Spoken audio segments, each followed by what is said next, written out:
Para poder hablar de los Iyabú, necesitamos comprender que todos los orisha, si bien fueron materializados en carne y hueso y habitaron la tierra en algún momento, surgen como una representación de algún elemento natural que existe en el universo.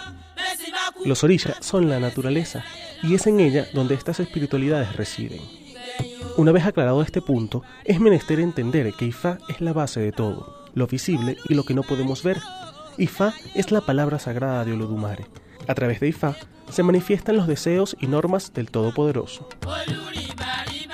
Los seres humanos, hombre o mujer, pueden iniciarse en Ifá, lo que les permite un acceso indefinido a la voluntad de Olodumare y a las herramientas para comprender y utilizarla a su favor.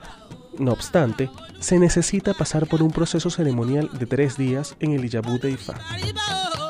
El Ibotu de Ifá se traduce en bosque sagrado de Ifá.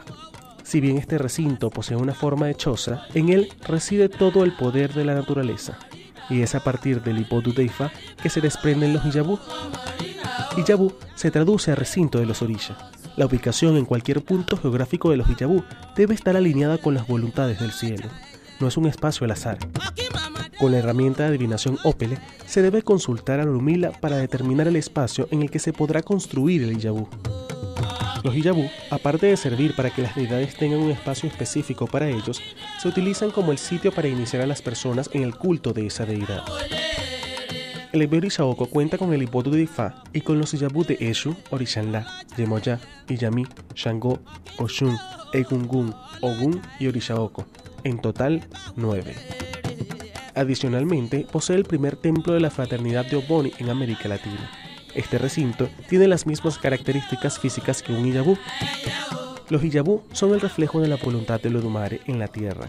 Son un punto consagrado para las funciones espirituales. Son un recinto que permite rozarnos con las divinidades y palmar su fuerza y energía.